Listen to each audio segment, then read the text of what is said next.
We need to talk, sweetheart. Yes. I bet we do, I thought to myself, looking up at the woman who had been my wife for the last 20-odd years, the last few of them more in name only. It's finished, she continued, almost choking on her words. Adam and I are no longer an item. Sorry, Elena, I consoled her as she stood there wringing her hands together. I guess you must be upset after all this time, 3 years nearly, Elena went on sadly. I know I promised you all that time ago that it would eventually run its course and we'd go back to normal, but it's still heartbreaking when you get there. What happened? I asked her gently. I've seen you getting more and more unhappy over the last several months, so I guess it wasn't sudden familiarity or something, I suppose, Elena carried on, hardly looking in my direction. We just got used to one another, and it seemed to lose that magic spark. I guess sounds familiar, I remarked, though the point seemed somewhat lost on her. I well remembered our conversation more than 2 years earlier when Elena had sat down one evening and shocked the life out of me by telling me that our sex life had become boring and that she had taken a lover, a somewhat younger and more vigorous man. How she had gone on to explain to me, her adoring husband, that she still had feelings for me, but fully intended to keep on seeing him, and that I would just have to accept it or lose her, the 2 kids, my home, and probably my job working for her father, as I did at the time. She even threatened me with domestic abuse charges. To top it up, I told you at the time that it wouldn't last forever, David. Elena reminded me. Thanks for being so patient with me, sweetheart. It would have been so difficult if you hadn't been so understanding. I simply shrugged my shoulders, not having a lot to say at that moment. And she carried on informing me of her plans for our future. What she had decided: we can get back to normal now, David. You can move back into our bedroom whenever you want. I'm not going to be straight away tonight, might be best, as I'm feeling pretty cut up about Adam packing me up like that. He really wasn't very nice about it at all at the end. Why was that? Then I questioned her. What did he say? Told me I was getting past it. She sobbed that I'd put on too much weight, and that he didn't like being seen out with me anymore. The thoughtless bastard. He said I was too old and he wanted some fresh meat in his life. That wasn't a nice thing to say, I commiserated, carefully avoiding having to disagree with his verdict, but I don't think I could bring myself to sleep in that bed again, not after the number of times Adam and you have used it. But David, sweetheart, she leapt in, you know I never had him back here when you were at home. You mean like all the days when I was at work and all those nights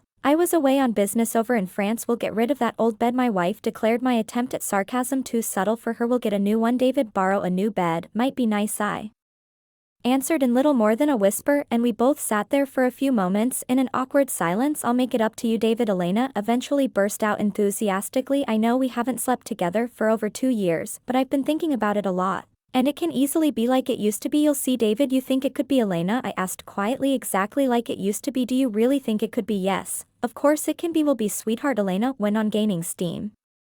You'll see, we can just carry on from where we left off. It's quite exciting. If you think about it, we can just wipe out the last 2 years and back again. You mean before you humiliated me in front of all our family and friends? I asked her before I stopped going down the village pub to see my pals, because you went in there with Adam so often. Sorry about that, sweetheart. Perhaps that was a bit thoughtless, but they all knew what was going on anyway. Everyone knew that Adam and I were lovers. Maybe if you hadn't told them so often how much better in bed he was than me, Elena, I ventured, remembering the nightmare of her words being relayed to me by Elena and Mike's friends as they stood around me sniggering. Well, not better, David, she whined, just different, new, more exciting than our sex life had become after all those years together, like yours and Mike's has become now. You mean, I guess so, she agreed, smiling benevolently at me. I knew you'd understand, sweetheart. Oh, I understand, okay, but still can't see myself going into that bedroom with you again that easily. You wrecked my male ego, darling, and I'm not sure I could perform okay. Then my wife carried on. Why don't we drive down to Brighton, David? Borrow for the weekend. We can stay in that little hotel we used to go to, and we can drive down in your lovely old Jaguar XK140 like we used to. It'll be fun, be like old times, and I can't wait for you to play with me the way you used to. Difficult,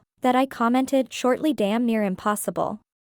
Really? Why, David? Is the car broken down or something? Not as far as I know, I told her, but it's not mine anymore. I sold it. That shocked her. It really did. Just about summed up how much notice she had taken of me over the last couple of years. You sold your classic Jaguar, David, she exclaimed. But you love that car. You spent hundreds and hundreds of hours are renovating it. How could you sell it? When did it go? Over a year ago, I informed her, and her mouth sagged open, astonished no doubt at how our lives had drifted apart, how little she now knew about me and my life. We can buy you another one, David, was the next suggestion. Maybe we could buy your old one back. It's not for sale, Elena, I replied. Besides, what would we buy it with? With money from the company, David, of course, or money from my trust that my daddy set up before he died. You signed the trust money away 5 months ago, Elena. It was my great pleasure to inform her. Where do you think we got the money from to give both kids their deposit for? Their houses when they got married. Is that where it came from, David? She mumbled. You never told me. Oh, but I did, Elena, just like I told you I was selling the Jag. Trouble was you never listened as you were too tied up with that bloody Mike. But the family company is okay, isn't it, David? She asked with a look of desperation. We're still all right financially, aren't we? The company is okay, Elena, I delighted in telling her, but we no longer own it. Those papers you signed a month or so ago finalized the deal. What papers? She asked absently, but I didn't bother to answer. She'd been too tied up trying to keep her affair going to worry about anything so mundane as our future. But there must be some money left. What about the sale of the business? Are we still rich? What are we going to do? I left her to stew for a while, let her reflect a little on all the changes that had taken place right under her nose, while she'd been too busy enjoying the parties and social world with Adam to worry about the rest of us. Your share will be just about enough to pay off the mortgage on the house. I then told her. What mortgage? Elena asked dejectedly. She really had been living in a little world of her own. What do you mean by my share? Well, I've spent my half on a 45-foot sailing catch. I've taken early retirement, and I plan to spend the rest of my days wandering the seas. But I hate boats, David, she squealed in anguish. You know I detest the sea. I know, I confirmed, but then there's no room on it for you anyway. What are you talking about, David? How come there's no room for me on a boat that big? She demanded, apparently deciding that maybe she didn't hate the sea so much. After all, it's rigged for just 2 people to sail. I told her just me and the deckhand that I took on a while ago. But I could still come with you, sweetheart, she insisted. We could still have a wonderful time exploring the Med or somewhere nice. Maybe we could sail to the south of France. I had a wonderful time going around the shops in Kin. And Adam took me there last year. Only one cabin, I'm afraid, I interjected. Ed, it was more or less true as well. But what a fantastic stateroom. It was only one cabin, she repeated loudly. Then where the hell is the deckhand? Sleeping? She thought she'd caught me out there. She's sleeping with me, I informed her, the way she has been for some time now. She, Elena cried aghast. The deckhand's a woman? Yep, I confirmed happily. 28 years old, French blonde, slim and beautiful, superb cook, knows all about boats, and like a bunny rabbit. Oh, with that Elena got the message, I guess, and burst out crying. She was still sobbing the next day. Then I left for France to join my boat and Sophie, my sexy little deckhand, at El Roll where it was birthed. It had taken some time to set up, but I was about to get my payoff. I hadn't told Elena about the lovely 6-bedroom villa I bought nearby with the money I had squirreled away over the last few years before selling the company, and looked forward to leaping in the pool and being playful with Susie, who for some totally obscure reason simply refused to entertain wearing the top half of her bikini no matter where we were. To be honest, I was also looking forward to opening the garage doors there as well. My lovely old Jag XK140 had sat there